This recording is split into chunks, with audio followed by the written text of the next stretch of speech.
नमस्कार दोस्तों, डेट है आज की 14 जुलाई 2021 और स्वागत है आपका एडिटोरियल डिस्कशन में। आज 3 इश्यूज हम डिस्कस करेंगे, तीनों हिंदू के। पहला आर्टिकल सबसे ज़्यादा इंपॉर्टेंट है। हमारे देश में डेमोक्रेटिक प्रिंसिपल्स और फेडरल प्रिंसिपल्स के बीच टकराव से संबंधित। दूसरा आर्टिकल हम यूपी की नई पॉपुलेशन पॉलिसी से संबंधित डिस्कस करेंगे। और तीसरा आर्टिकल तो इतना ज़्यादा इंपॉर्टेंट है नहीं, 2-3 पॉइंट इस आर्टिकल से निकलते हैं। जो नए OTT प्लेटफॉर्म्स को रेगुलेट करने के लिए सरकार रूल लेके आई है ना, उनसे संबंधित हैं। राइटर 2-3 आर्गूमेंट देते हैं, उनको हम डिस्कस करेंगे।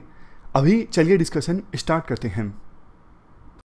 फर्स्ट इंपॉर्टेंट आर्टिकल हमारे देश में डेमोक्रेटिक प्रिंसिपल्स और फेडरल प्रिंसिपल्स के बीच टकराव से संबंधित हैं।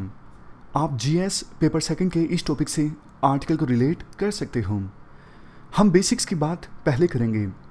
ये स्क्रीन पर है आपके सामने हमारे संविधान का आर्टिकल 81। इस आर्टिकल में ये बोला गया है, हमारे देश में हर एक स्टेट से लोकसभा की इतनी सीट्स होंगी कि total population divided by number of seats का जो रेशो है विभिन्न स्टेट्स के बीच सेम रहना चाहिए। जैसे देखो, एग्जाम्पल के तौर पर यूपी की टोटल पॉपुलेशन है 20 करोड़ 40 लाख और यूपी में अभी लोकसभा की सीट्स कितनी हैं? 80। इसके अलावा तमिलनाडु में टोटल पॉपुलेशन कितनी है? 6 करोड़ 80 लाख। टोटल लोकसभा की सीट्स कितनी है? 39 डिवाइडेड बाय 39। तो ये जो रेशो है total population divided by Lok Sabha की सीट्स उस स्टेट से, ये रेशो हर एक स्टेट का सेम होना चाहिए। ये हमारे संविधान के आर्टिकल 81 में लिखा गया है। तो क्या अभी ये रेशो सेम आता है? देखो, यूपी में हर एक कंस्टिट्यूएंसी में एवरेज पॉपुलेशन है 25 लाख से ऊपर, जबकि तमिलनाडु में हर एक कंस्टिट्यूएंसी में एवरेज पॉपुलेशन है 17 लाख के आसपास। तो रेशो अभी सेम नहीं है। अब आपके मन में आया होगा, क्या ये संविधान का वायलेशन है? रेशो तो सेम है नहीं, हमने 2 स्टेट्स के एग्जाम्पल से समझा। यूपी में एवरेज जो पॉपुलेशन है एक कंस्टिट्यूएंसी में वो 25 लाख के आसपास है और तमिलनाडु में एवरेज जो पॉपुलेशन है एक कंस्टिट्यूएंसी में 17 लाख के आसपास है। तो क्या ये संविधान का वायलेशन हो गया? इसका आंसर है नो। देखो, इससे पहले कि हम ये डिस्कस करें कि इसका आंसर नो क्यों है, क्यों ये संविधान का वायलेशन नहीं है, एक और चीज़ मैं आपको बताता हूँ। हमने अभी ये डिस्कस किया ना कि हर एक स्टेट के लिए total population divided by number of Lok Sabha seats, ये रेशो सभी स्टेट्स के लिए सेम होनी चाहिए।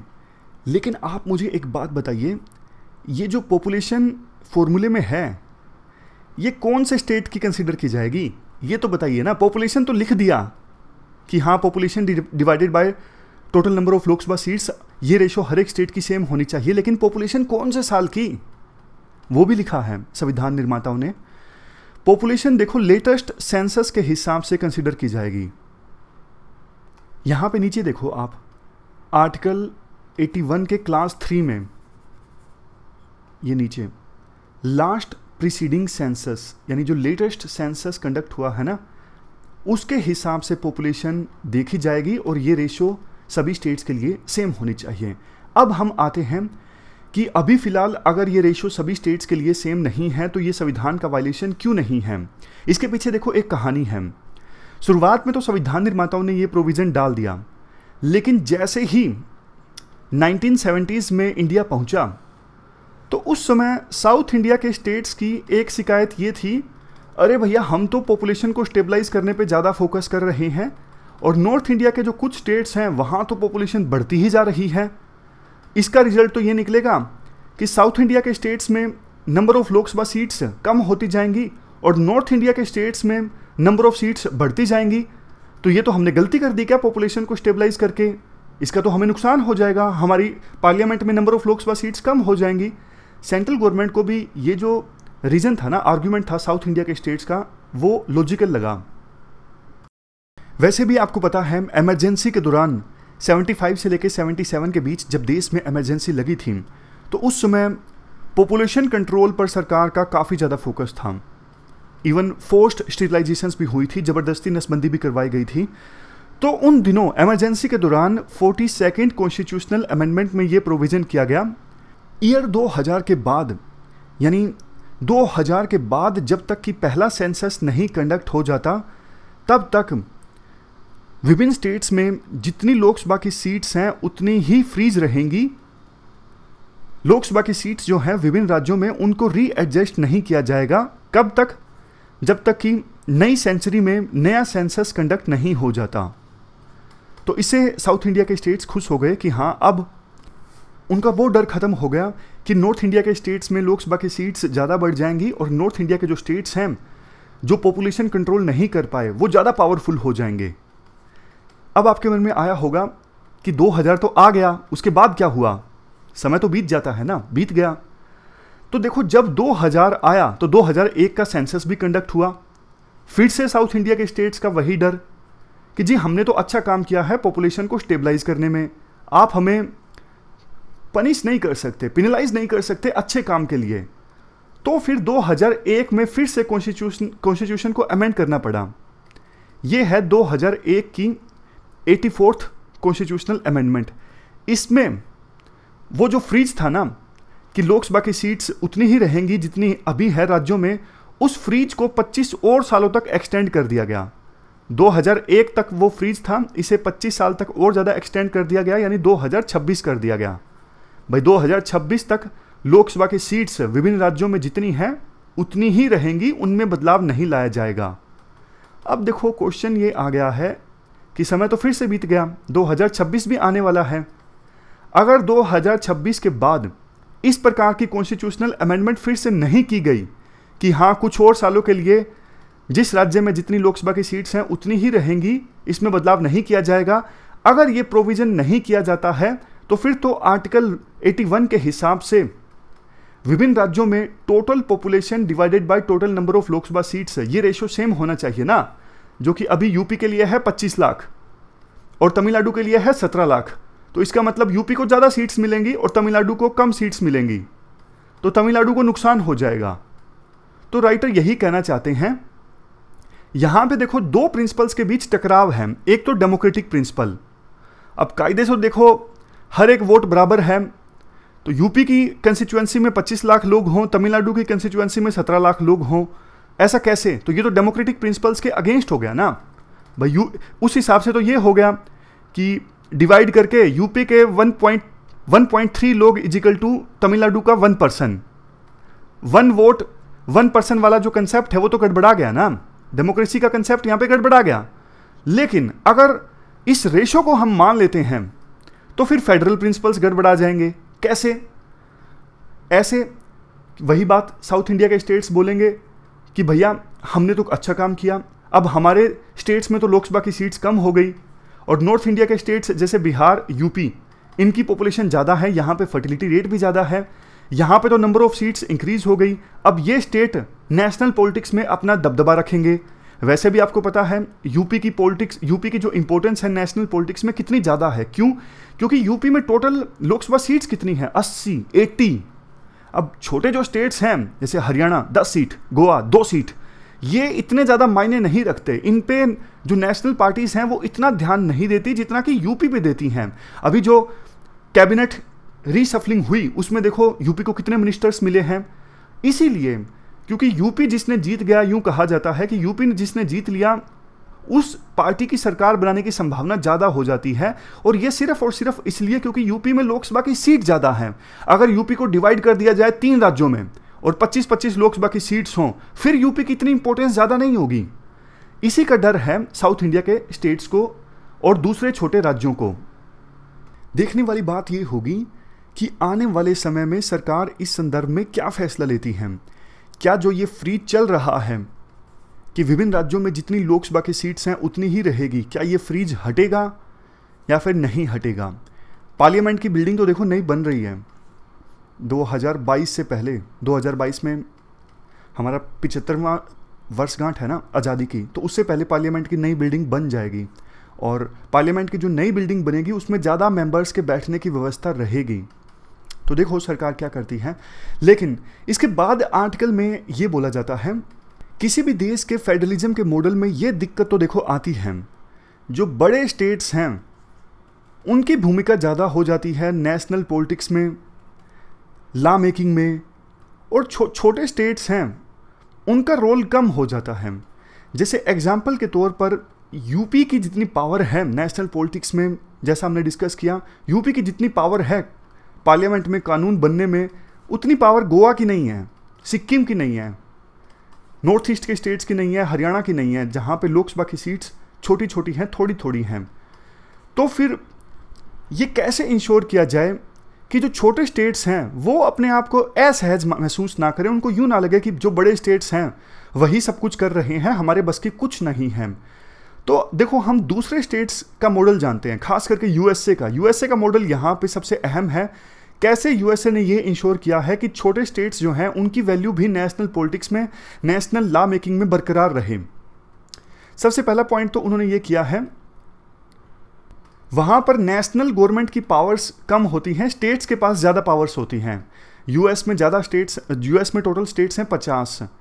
तो यूएस की जो सेंट्रल गवर्नमेंट है उनके पास कुछ ही सेक्टर्स में, कुछ ही डोमेन्स में पावर्स हैं, और ज़्यादा पावर्स जो हैं वो स्टेट गवर्नमेंट्स के पास हैं, यानी प्रोविंशियल गवर्नमेंट्स के पास हैं। ये पहला पॉइंट है।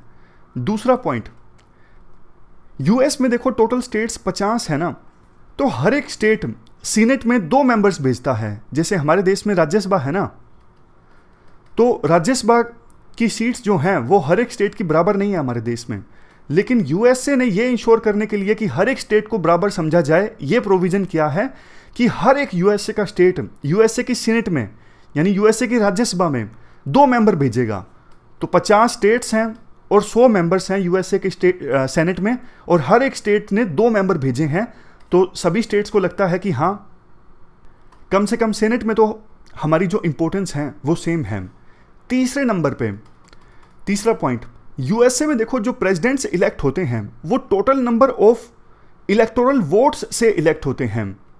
मतलब ऐसा नहीं कि टोटल कितने परसेंट लोगों ने ए कैंडिडेट को, ट्रंप को वोट दिया, या फिर कितने परसेंट लोगों ने बाइडन को वोट दिया, नहीं।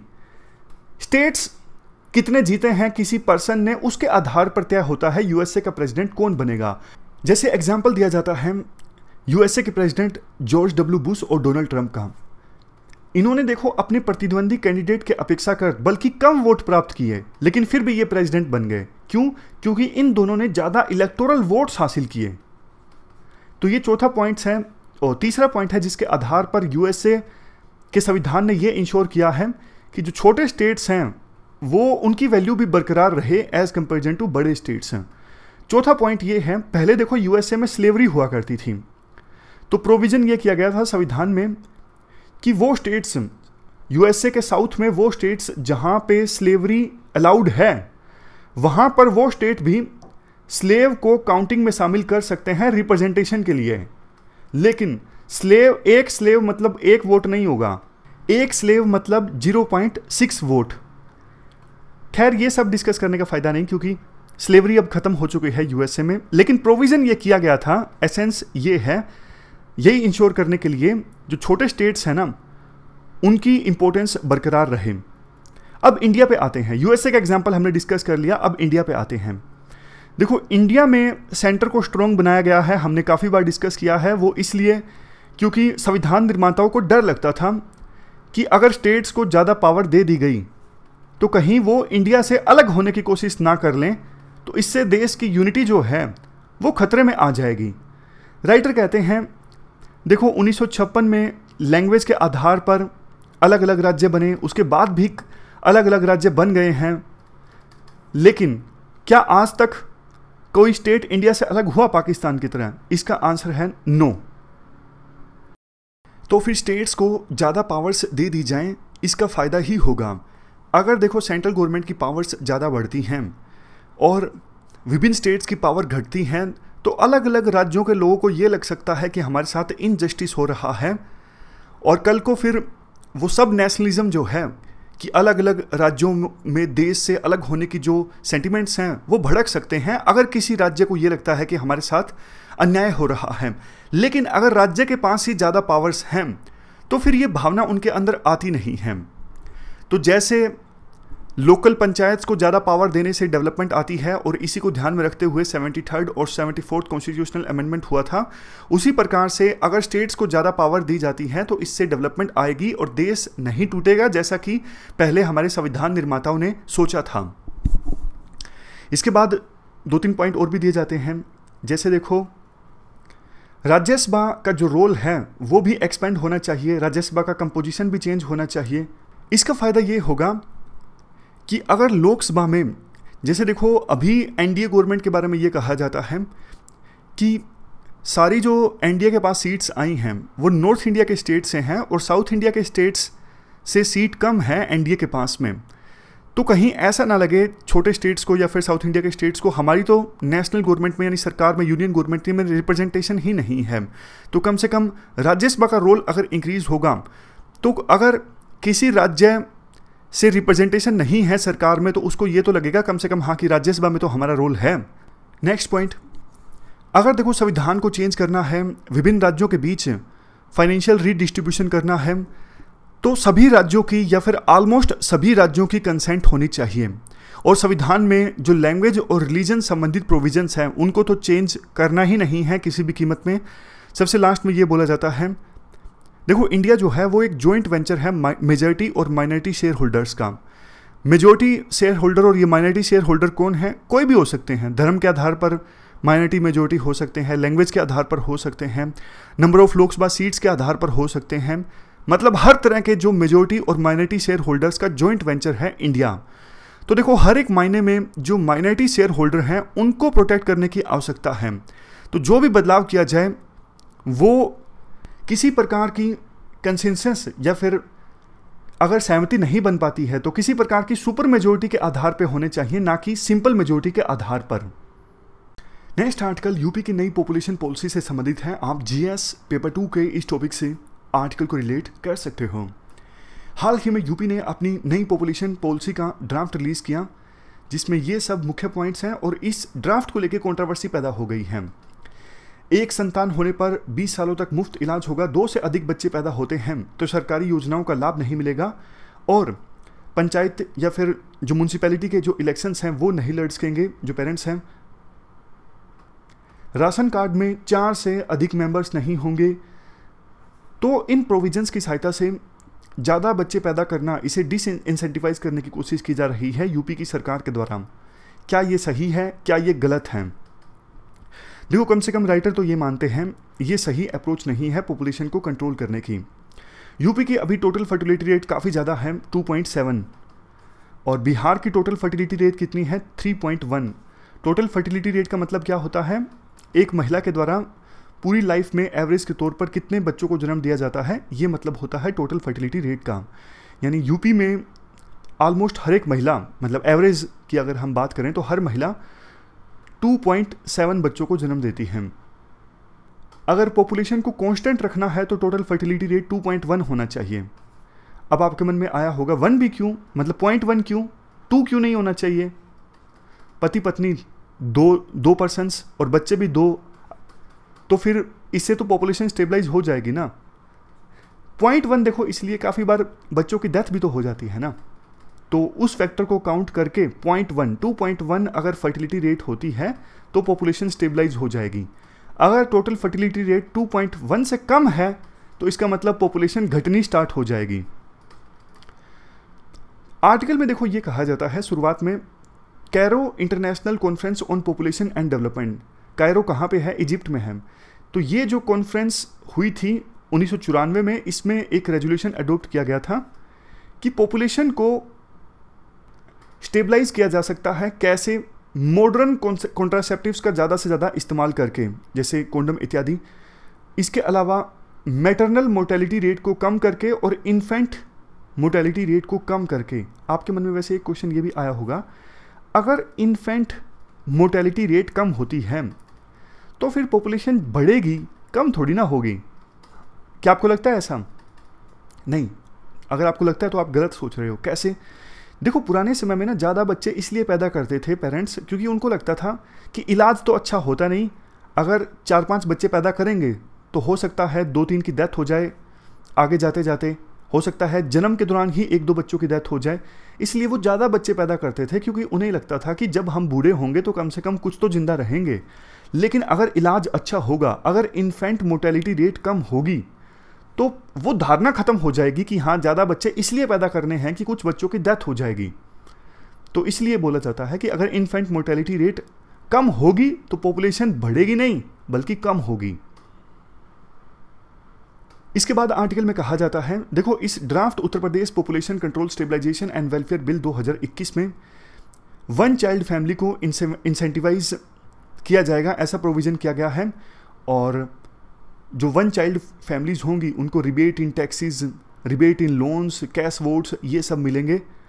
और जिनके 2 से अधिक बच्चे हैं उन फैमिलीज़ को डिसइंसेंटिवाइज किया जाएगा, उनको वेलफेयर बेनिफिट से वंचित रखा जाएगा, गवर्नमेंट जॉब के लिए वो अप्लाई नहीं कर सकेंगे, लोकल इलेक्शंस में वो पार्टिसिपेट नहीं कर सकेंगे।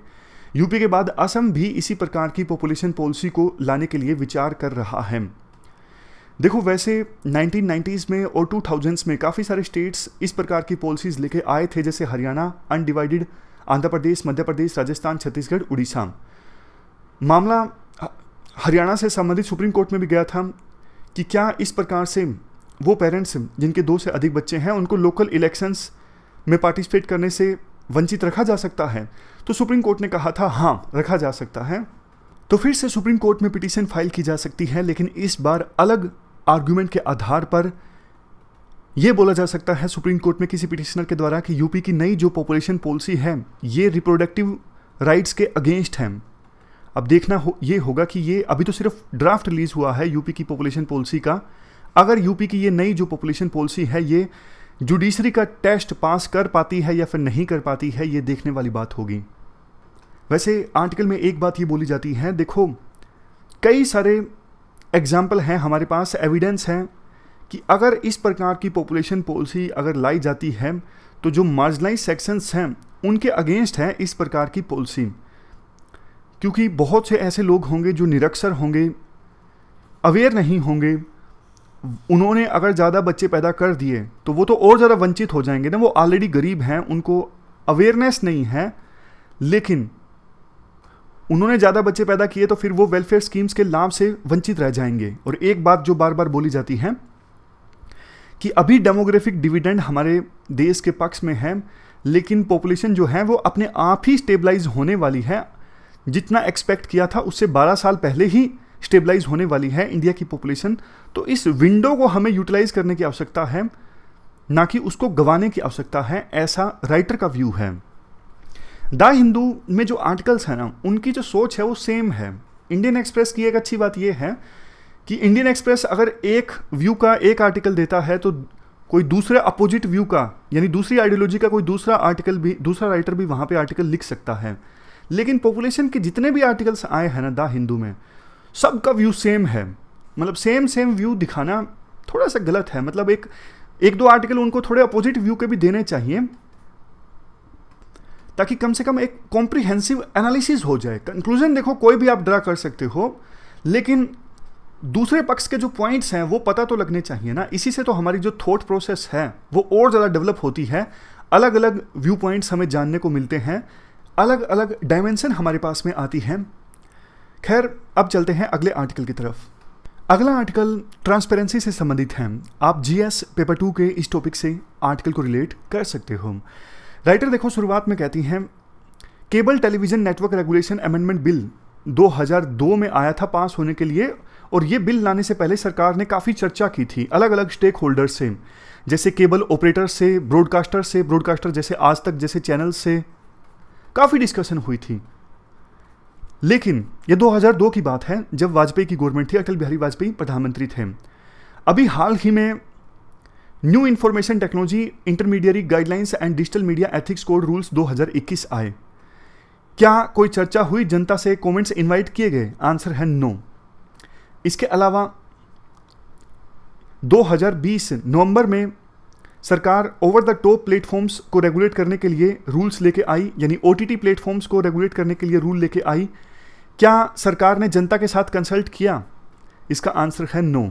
इसके अलावा सिनेमेटोग्राफ एक्ट 1952 में अमेंडमेंट लाने के लिए सरकार ने एक बिल का ड्राफ्ट रिलीज किया।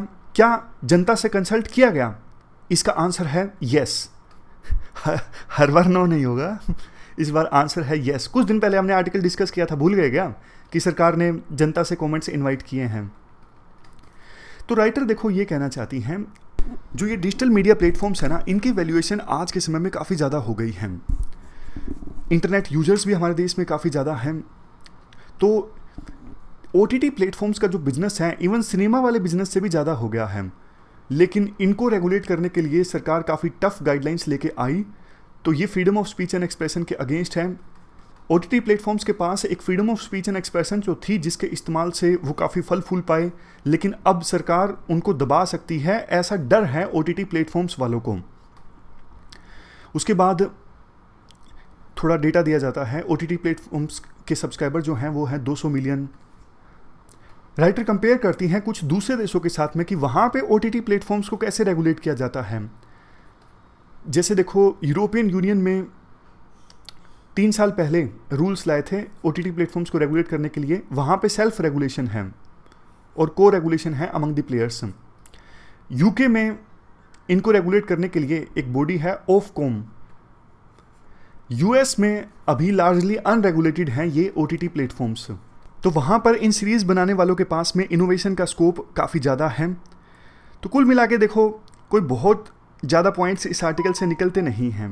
मेन पॉइंट यही निकलता है कि सरकार जो OTT प्लेटफॉर्म्स को रेगुलेट करने के लिए रूल्स लेके आई हैं काफ़ी टफ हैं, freedom of speech and expression के अगेंस्ट हैं। दूसरे देशों में ऐसा नहीं हो रहा है। और ये जो बातें हैं हमने पहले भी डिस्कस की हैं। तो हमारी आज की डिस्कशन में इतना ही है। 3 आर्टिकल्स आज हमने डिस्कस किए। Thank you very much for discussion.